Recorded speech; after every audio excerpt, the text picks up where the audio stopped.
नमस्कार. आज आपण या प्रभाग क्रमांक 31 कर्वेनगरमधील स्मशानभूमीमध्ये उभे आहोत. येथील स्थानिक नागरिकांनी आम्हाला प्रत्यक्ष जागेवर नेऊन सर्व गोष्टी दाखवल्या. या कर्वेनगर स्मशानभूमीमधल्या सर्व जुन्या वास्तू, मोडकळीस आलेले सर्व बांधकाम, अनावश्यक असलेलं बांधकाम, त्यामुळे या स्मशानभूमीमध्ये अनेक ठिकाणी अशा अडचणीच्या जागा क्रिएट झाल्या होत्या. ही परिस्थिती दाखवल्यानंतर सर्वप्रथम या स्मशानभूमीमध्ये असणारी पूर्वीची जी दाहिनीची पद्धत होती ती आम्ही बदलली आणि ती रेग्युलर जी दाहिणी असती, ज्या ठिकाणी आपण अंत्यविधी करतो, ती दाहिणी त्या ठिकाणी आम्ही वर उचलून घेतली आणि त्याला संपूर्णपणे चारही बाजूने लोखंडाची त्या ठिकाणी अंत्यविधीची सोय करण्यात आली. त्यानंतर या स्मशानभूमीमध्ये जी लोक अंत्यविधी करता येत होती, त्यांना अंत्यविधी करता येत होती, त्यांना बसण्याकरिता आपण या ठिकाणी एक मोठी आसन व्यवस्था क्रिएट केली. या ठिकाणी जे पूर्वी उभारण्यात आलेलं एक छोटंसं कीर्तनाकरता एक जी वास्तू होती तिला पूर्णपणे रिन्युएशन केली आणि सर्वात महत्त्वाचं म्हणजे या कर्वेनगर स्मशानभूमीमध्ये महिलांकरता आणि पुरुषांकरता वेगवेगळे शौचालय आपण या ठिकाणी निर्माण केले. त्याची डागडुगी करतो, त्याला वेळोवेळी स्वच्छता करतो.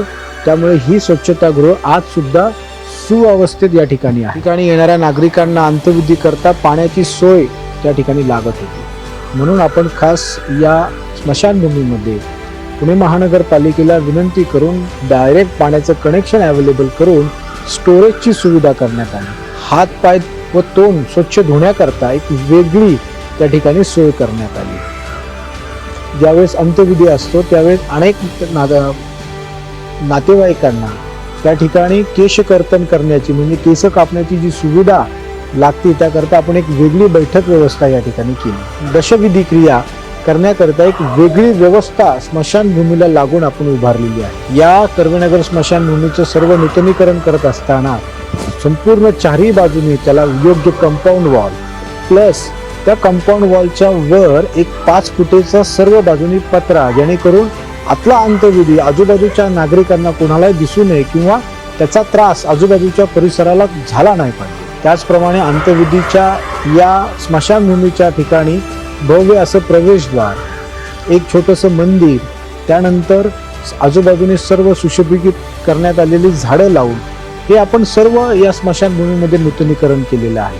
ज्यावेळेस ही अडचण आमच्या लक्षात आली, या ठिकाणी आपण 24 तास अंत्यविधीचं सामान मिळण्याची सुविधा उपलब्ध करून दिली आणि हे अंत्यविधीचं सामान ठेवण्याकरता एक सेपरेट स्टोअर रूम सुद्धा या ठिकाणी क्रिएट केलेली आहे. आज या कर्वेनगर स्मशानभूमीचं नूतनीकरण जे केलं ते केल्यानंतर ज्यावेळेस या ठिकाणी नागरिक येतात त्यावेळेस या स्मशानभूमीचं बदललेलं रूप पाहून आम्हाला त्या ठिकाणी खूप चांगल्या प्रतिक्रिया देतात. धन्यवाद.